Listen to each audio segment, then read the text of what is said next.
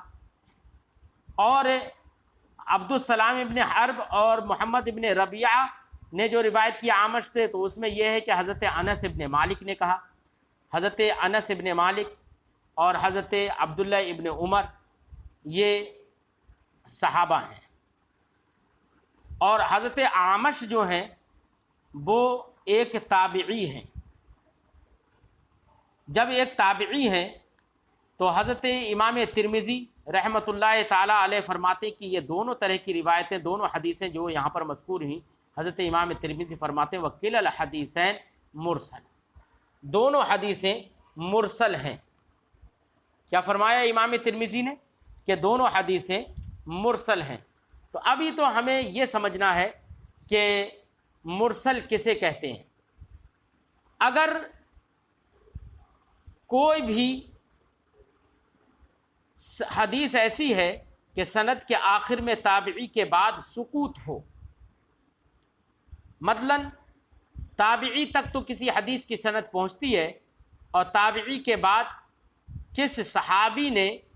وہ بات کہی، کس صحابی سے اس تابعی نے ذکر سنا ہے، اس کا ذکر نہ ہو، یعنی تابعی کے بعد سند میں سکوت ہو، تو اس حدیث کو مرسل کہتے ہیں۔ اور ایسے فعل کو ارسال کہتے ہیں کہ تابعی براہ راست کہہ دے کہ نبی کریم صلی اللہ علیہ وسلم نے یہ فرمایا۔ تو اگر ایسے کوئی تابعی کہہ دے کہ رسول اللہ صلی اللہ علیہ وسلم نے یہ فرمایا اور بیچ میں صحابی کا ذکر نہ کرے تو اس کو حدیث مرسل کہیں گے، اور ایسے کرنے کو ارسال کہتے ہیں۔ اب امام ترمذی رحمۃ اللہ تعالی علیہ نے فرمایا یہ دونوں حدیثیں جو یہاں پر مذکور ہوئیں یہ دونوں حدیثیں مرسل ہیں، یہ فرمایا۔ یہاں پر ایک بات اور ذکر کر دوں کہ کبھی کبھی مرسل اور منقطع دونوں ایک ہی معنی میں آتے ہیں، جبکہ یعنی مرسل، ایک حدیث مرسل ہوتی ہے، ایک منقطع ہوتی ہے۔ حدیث منقطع وہ حدیث ہوتی ہے جس کی سند تابعی پر جا کر ختم ہو جاتی ہے۔ تو مرسل اور منقطع کبھی کبھی دونوں ایک ہی معنی میں آتے ہیں، لیکن اصطلاح اول جو ہے کہ مرسل وہ ہے کہ ایک تابعی براہ راست کہہ دے رسول اللہ صلی اللہ علیہ وسلم نے فرمایا اور اپنے بعد والے راوی کا ذکر نہ کرے۔ یہ اصطلاح اول جو ہے یہ زیادہ مشہور ہے۔ اب امام ترمذی کی بات سنیے۔ امام ترمذی نے فرمایا کہ دونوں حدیثیں مرسل ہیں۔ کیوں فرمایا؟ اس لیے کہ حضرت اعمش جو ہیں، حضرت اعمش نے روایت کی ہے، اور دوسرے میں ایک روایت میں یہ ہے کہ حضرت اعمش نے انس ابن مالک سے روایت کی اور انس ابن مالک نے کہا، اور ایک میں یہ ہے کہ اعمش نے حضرت عبداللہ ابن عمر سے روایت کی، انہوں نے یہ کہا۔ تو ان دونوں حدیثوں کو امام ترمذی نے مرسل کہا ہے۔ تو امام ترمذی فرماتے ہیں وَيُقال لم يسمع الاعمش من انس ابن مالک، یہ بھی کہا جاتا ہے کہ اعمش نے انس ابن مالک سے حدیث کو نہیں سنا ہے۔ جب نہیں سنا ہے تو انہوں نے سنا ہی نہیں، تو انہوں نے یہ فرمایا یہاں پر ان انس ابن مالک، یہ کہہ دیا۔ خیر ان کی بنا پر یہ تو لازم نہیں آتا ہے کہ حضرت اعمش کو حضرت انس ابن مالک سے سماع حاصل ہے، یہ تو خیر لازم نہیں آتا ہے، لیکن امام ترمذی فرماتے ہیں کہ یہ بھی کہا گیا ہے کہ اعمش نے انس ابن مالک سے حدیث کو نہیں سنا۔ ولا من احد من اصحاب النبی صلی اللہ علیہ وسلم، ایسی دیگر اصحاب نبی صلی اللہ علیہ وسلم میں سے کسی سے بھی حدیث کو نہیں سنا ہے۔ وقد نظر الی انس ابن مالک، ہاں حضرت اعمش نے انس ابن مالک کو دیکھا ہے، کہ جس کے بارے میں حضرت اعمش نے کہا رأیتہ یصلی، میں نے ان کو نماز پڑھتے ہوئے دیکھا، فذکر عنہ حکایۃ فی الصلاۃ، تو نماز کی، ان کے نماز کی حکایت کو، حضرت انس ابن مالک کی نماز کی حکایت کو حضرت اعمش نے ذکر کیا۔ تو حضرت امام ترمذی کا مقصد یہ ہے، یہ بتانا مقصود ہے کہ حضرت اعمش کو حضرت انس ابن مالک اور دیگر صحابہ میں سے کسی سے سماع حاصل نہیں ہے، اس لیے یہ نہ کہا جائے کہ یہ حدیث جو ہے وہ حدیث یہ موقوف یا مرفوع ہے، بلکہ یہ حدیث مرسل ہے، کیونکہ ان کو کسی سے سماع حاصل نہیں ہے۔ اور پھر یہاں پر یہ کہیں کہ رسول اللہ صلی اللہ علیہ وسلم نے فرمایا، ایک تابعی یہ کہے کہ رسول اللہ صلی اللہ علیہ وسلم نے یہ فرمایا ہے، تو اور یہ کہے کہ حضرت عبداللہ ابن عمر نے یہ کہا، جبکہ سماع ہی حاصل نہیں ہے، تو پھر یہ کیسے کہہ دیا عبداللہ ابن عمر نے کہا؟ تو یہ کہنا ان کا یہ ارسال ہے، یہ مرسل ہے، یہ امام ترمذی کا بتانے کا مقصد ہے۔ فرماتے ہیں والاعمش اسمہ سلیمان ابن مہران، حضرت اعمش جو کہ تابعی ہیں، ان کا نام امام ترمذی ذکر کر رہے ہیں کہ ان کا نام سلیمان ابن مہران ہے، یعنی ان کا نام سلیمان ہے اور ان کے والد کا نام مہران ہے، اور ان کی کنیت بھی ذکر کر رہے ہیں کہ ان کی کنیت ابو محمد الکاہلی ہے، اور الکاہلی ان کو اس لیے کہا جاتا ہے کہ وہ ایک بستی کاہل کی جانب منسوب ہیں، کاہل کے رہنے والے تھے۔ فرماتے ہیں وہو مولا لہم، اور یہ کاہل جو بستی تھی وہاں کے لوگوں کے یہ آزاد کردہ غلام تھے۔ قال الاعمش کان ابی حمیلا فورثہ مسروق، حضرت اعمش فرماتے ہیں کہ میرے والد حمیل تھے، یعنی حمیل کا مطلب یہاں پر حمیل کا مطلب یہ ہے کہ وہ ان کو ایک شہر سے دوسرے شہر کی طرف لے کر جایا گیا تھا، تو یہاں پر یہ معنی ہے حمیل کا کہ ان کو اٹھایا، بے معنی محمول، یعنی ان کو اٹھایا گیا تھا، ایک شہر سے دوسری شہر کی جانب لے جایا گیا تھا۔ فورثہ مسروق، تو مسروق نے ان کو اپنا وارث بنا دیا تھا۔ باب کراہیت الاستنجاء بالیمین، یہ باب ہے داہنے ہاتھ سے استنجا کرنے کی کراہیت کے سلسلے میں، کہ داہنے ہاتھ سے استنجا کرنا یہ مکروہ ہے، اس سلسلے میں یہ باب ہے۔ اب داہنے ہاتھ سے استنجا کرنے کے سلسلے میں امام ترمذی رضی اللہ تعالی عنہ جو روایت ذکر کر رہے ہیں، وہ روایت آیا کہ مطلق ہے یا مقید ہے،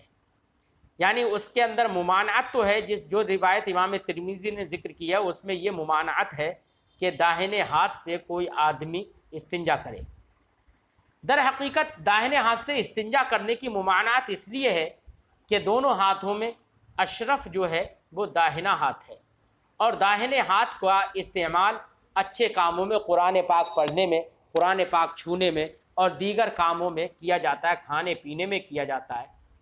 اس لیے نبی کریم صلی اللہ علیہ وسلم نے داہنے ہاتھ سے استنجا کرنے سے ممانعت فرمائی، اور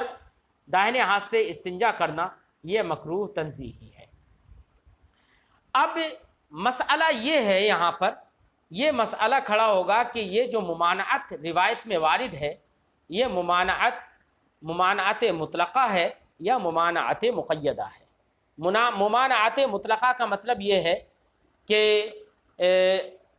آیا کہ داہنے ہاتھ سے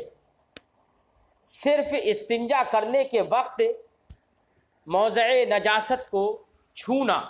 یہی صرف ممنوع ہے، یا مطلقاً استنجا کے علاوہ دوسرے وقتوں میں بھی داہنے ہاتھ سے موضع نجاست یا اپنی شرمگاہ کو چھونا یہ دوسرے وقتوں میں بھی ممنوع ہے۔ اس سلسلے میں ائمہ کرام کا اختلاف ہے۔ احناف کے نزدیک بلا عذر دائیں ہاتھ سے استنجا کرنا یہ مکروہ تحریمی ہے، بلا عذر مکروہ تحریمی ہے۔ ہاں اگر کوئی عذر ہے تو استنجا کرنے میں کوئی حرج بھی نہیں ہے۔ جبکہ شوافع اور حنابلہ کے نزدیک یہ داہنے ہاتھ سے استنجا کرنا یہ مکروہ تنزیہی ہے۔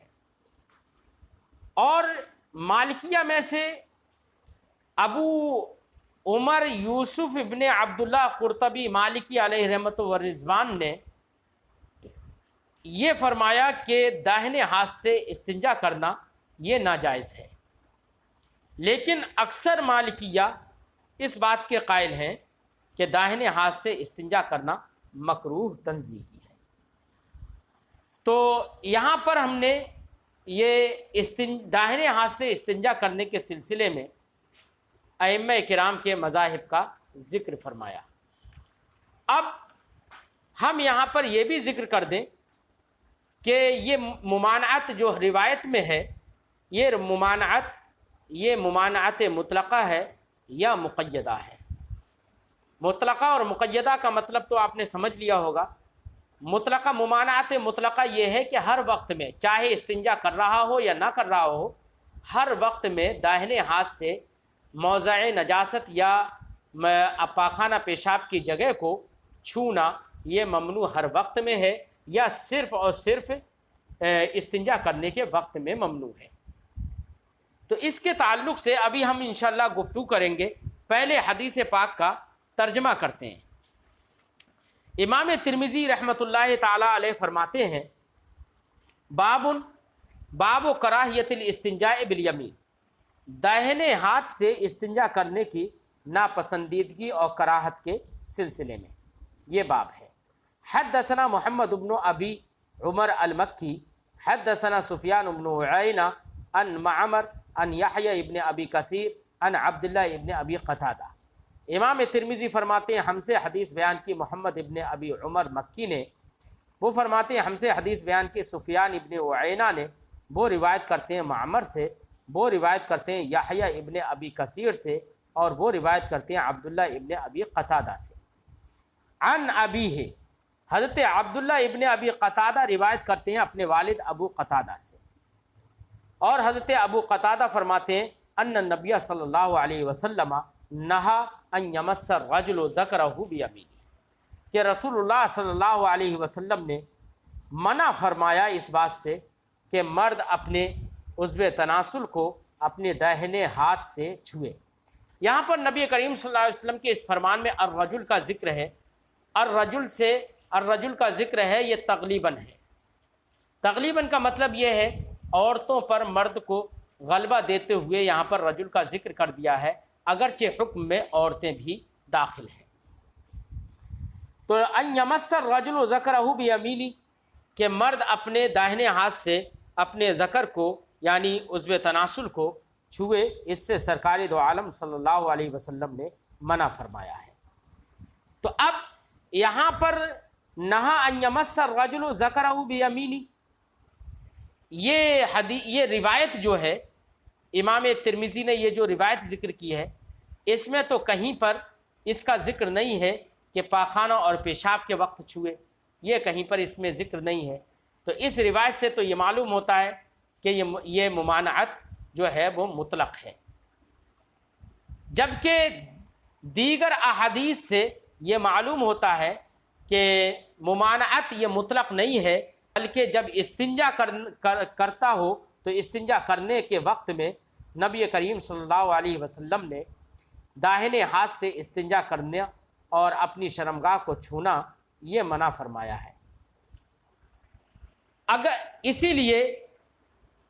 ہم احناف اس بات کے قائل ہیں کہ یہ جو ممانعت ہے، یہ ممانعت مطلقہ نہیں ہے بلکہ ممانعت مقیدہ ہے۔ یعنی یہاں پر قید ہے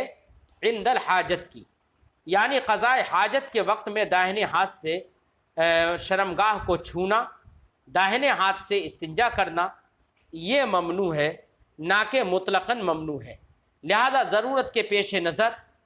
بعد میں بغیر جبکہ استنجا نہ کر رہا ہو، اگر آدمی کو کھجلی ہو رہی ہو یا کہیں پر خارش ہو رہی ہو، تو اگر وہ محل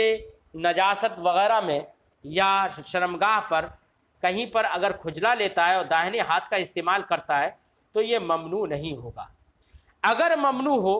تو حضرت طلق کی ایک روایت ہے جس کو موطا امام محمد میں تفصیل کے ساتھ بہت ساری روایتیں ذکر کی گئی ہیں۔ حضرت علی رضی اللہ تعالیٰ عنہ سے بھی مروی ہے، حضرت طلق ابن علی رضی اللہ تعالیٰ عنہما سے بھی مروی ہے، اور بہت سارے صحابہ کرام سے روایتیں امام محمد رضی اللہ تعالیٰ عنہ نے اپنے موطا کے اندر ذکر کی ہیں، جن کا خلاصہ یہ ہے کہ اگر کسی آدمی نے یا کسی عورت نے اپنی شرمگاہ کو ہاتھ سے چھو لیا، مثلا خارش ہو رہی تھی، کھجلی ہو رہی تھی، کھجلا لیا، تو اس سے وضو نہیں ٹوٹتا ہے۔ تو نبی کریم صلی اللہ علیہ وسلم سے سوال کیا گیا، یا رسول اللہ کہ ہاتھ سے اگر کسی شخص نے اپنے داہنے ہاتھ سے کسی شخص نے اگر اپنے ذکر کو چھو لیا، اپنی شرمگاہ کو چھو لیا، تو کیا اس سے وضو ٹوٹ جائے گا؟ تو سرکار دو عالم صلی اللہ علیہ وسلم نے ان جواب میں ارشاد فرمایا کہ وہ تو تمہارے جسم کے دیگر اعضاء کی طرح ایک عضو ہے، جسم کے حصوں میں سے ٹکڑوں میں سے ایک ٹکڑا ہے۔ حضرت علی رضی اللہ تو حضرت نبی کریم صلی اللہ علیہ وسلم نے اس کو جسم کے ٹکڑوں میں سے ایک ٹکڑا قرار دیا۔ اس کا مطلب یہ ہے کہ جیسے کہ ہم داہنے ہاتھ سے جسم کا دوسرا عضو چھو سکتے ہیں، ویسے ہی داہنے ہاتھ سے ہم اس عضو کو بھی چھو سکتے ہیں، اس میں کوئی حرج نہیں ہے۔ ہاں، یہ جو ممانعت سرکار نے فرمائی ہے، اس ممانعت سے مراد یہ ہے قضاء حاجت کے وقت، استنجا کرنے کے وقت داہنے ہاتھ سے داہنے ہاتھ کا استعمال نہ کرے، وہاں پر داہنے ہاتھ سے چھونا یہ ممنوع ہے۔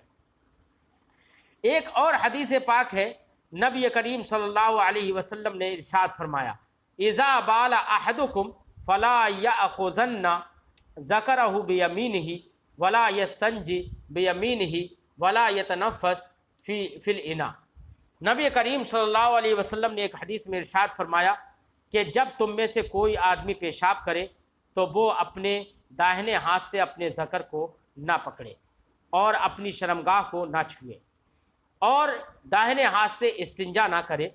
ولا یتنفس فی الاناء، اور ایسے ہی برتن میں سانس نہ لے، یعنی پانی پیتے وقت برتن میں سانس نہ لے۔ تو اس روایت سے یہ معلوم ہوا کہ نبی کریم صلی اللہ علیہ وسلم نے پیشاب کرنے کے وقت میں داہنے ہاتھ سے شرمگاہ کو چھونا اور شرمگاہ کو پکڑنے سے منع فرمایا ہے۔ اس حدیث پاک سے معلوم ہوا کہ ممانعت جو ہے وہ ممانعت مقید ہے، نہ کہ ممانعت مطلق ہے۔ ایسے ہی رسول کریم صلی اللہ علیہ وسلم نے ایک حدیث میں ارشاد فرمایا، جس کو امام مسلم نے مسلم شریف کے اندر حضرت ابو قتادہ سے اور انہوں نے اپنے والد سے روایت کیا کہ رسول انور صلی اللہ علیہ وسلم نے ارشاد فرمایا،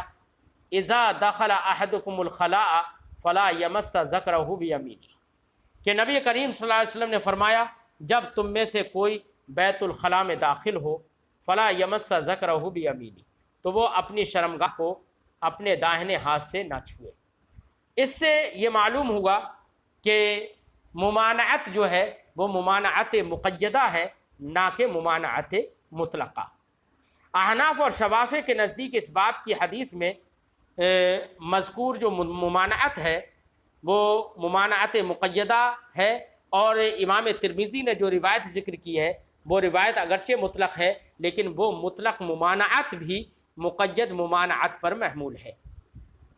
لہذا اگر دوسرے اوقات میں کسی شخص نے اپنے عضو تناسل یا اپنی شرمگاہ کو چھوا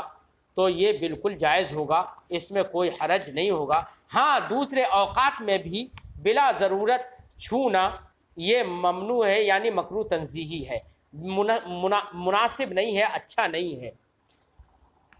جبکہ کچھ لوگوں نے جیسے کہ علامہ ابن حجر عسقلانی شافعی رحمۃ اللہ تعالی علیہ نے امام بخاری رضی اللہ تعالی عنہ کے ایک باب میں ذکر کیا۔ امام بخاری نے ایک باب باندھا ہے، باب لا یمس ذکرہ بیمینہ اذا بالا، وہ باب باندھا اور اس کے تحت امام بخاری نے روایتیں ذکر کی ہیں۔ ان روایتوں میں کہیں پر مطلق روایت امام بخاری نے ذکر نہیں کی ہے، امام بخاری نے 2 روایتیں ذکر کی ہیں اور دونوں روایتیں مقید ہیں، لیکن علامہ ابن حجر عسقلانی علیہ رحمۃ الرضوان نے وہاں پر بھی فرمایا کہ یہاں پر بھی مطلق کو مقید پر محمول کیا جائے گا، جبکہ وہاں پر امام بخاری نے تو مطلق کوئی روایت ہی ذکر نہیں کی۔ تو اس سے یہ علامہ ابن حجر عسقلانی علیہ رحمۃ و رضوان کا یہ کہنا کہ اس کو مطلق کو مقید پر محمول کیا جائے گا، یہ کہنا تو شاید مناسب نہیں ہوگا، کیونکہ مطلق اگر روایت ہوتی تب تو کہا جا سکتا تھا کہ مطلق کو مقید پر محمول کیا جائے گا۔ علامہ بدر الدین عینی علیہ رحمۃ و رضوان نے علامہ ابن حجر عسقلانی شافعی رحمۃ اللہ تعالی علیہ پر، علامہ بدر الدین عینی نے عمدۃ القاری کے اندر بہت سخت تنقید فرمائی اس بات پر کہ انہوں نے یہ کیسے کہہ دیا کہ مطلق کو مقید پر محمول کیا جائے گا یہاں پر، جبکہ وہاں پر تو کوئی روایت مطلق ہے ہی نہیں۔ بہرحال آپ نے گفتگو سن لی ہے، اب یہ بات تو سمجھ میں آ گئی کہ دائیں ہاتھ سے استنجا کرنا یہ ممنوع ہے، کیونکہ دائیں ہاتھ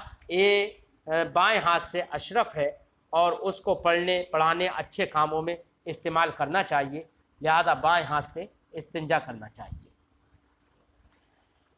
اب اگر کہیں پر کسی جگہ پر اگر آپ کو یہ معلوم ہو جائے کہ دائیں ہاتھ سے استنجا کرنا یہ جائز نہیں ہے، تو وہاں پر جائز نہ ہونے سے مراد یہ ہے کہ ضرورت کے وقت بلا ضرورت یہ جائز نہیں ہے، یعنی مکروہ تحریمی ہے، جیسے کہ احناف کے مذہب کو ہم نے بیان کر دیا تھا۔ فرماتے ہیں قال ابو عیسیٰ، فرماتے ہیں وفی الباب، اس باب میں عن عائشہ، حضرت عائشہ سے بھی روایت ہے، و سلمان، اور حضرت سلمان سے بھی روایت ہے، و ابی ہریرہ، اور اس باب میں حضرت ابو ہریرہ رضی اللہ تعالی عنہ سے بھی روایت ہے، و سہل ابن حنیف، اور حضرت سہل ابن حنیف سے بھی، اس سہل ابن حنیف تصغیر کے ساتھ پڑھنے سے، سہل ابن حنیف سے بھی اس باب میں روایت موجود ہے کہ جس میں جن روایتوں میں یہی ہے کہ سرکار دو عالم صلی اللہ علیہ وسلم نے داہنے ہاتھ سے اپنی شرمگاہ کو چھونے سے منع فرمایا۔ اب ہماری گفتگو سے معلوم ہو گیا کہ یہاں پر جو امام ترمذی نے روایت ذکر کی ہے نہا ان یمس الرجل ذکرہ بیمینی، یہ روایت اگرچہ مطلق ہے لیکن یہ مطلق ممانعت مقیدہ پر محمول ہوگی، جیسے کہ ہم تفصیل سے بیان کر چکے ہیں۔ قال ابو عیسیٰ ھذا حدیث حسن صحیح،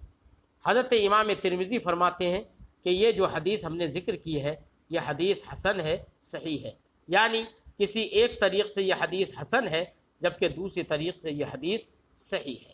و ابو قتادہ اسمہ الحارث ابن ربیعی، اور ابو قتادہ جو یہاں پر ایک راوی ہیں فرماتے ہیں کہ ان کا نام حارث ابن ربیعی ہے۔ فرماتے ہیں امام ترمذی والعمل علی ھذا عند اہل علم، یہ داہنے ہاتھ سے ذکر نہ چھونا اسی پر عمل ہے اہل علم کے نزدیک۔ والعمل علی ھذا عند اہل العلم،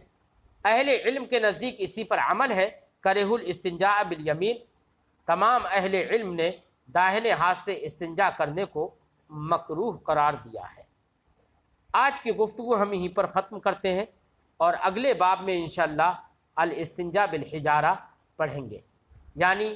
پتھر سے استنجا کرنے کا بیان پڑھیں گے۔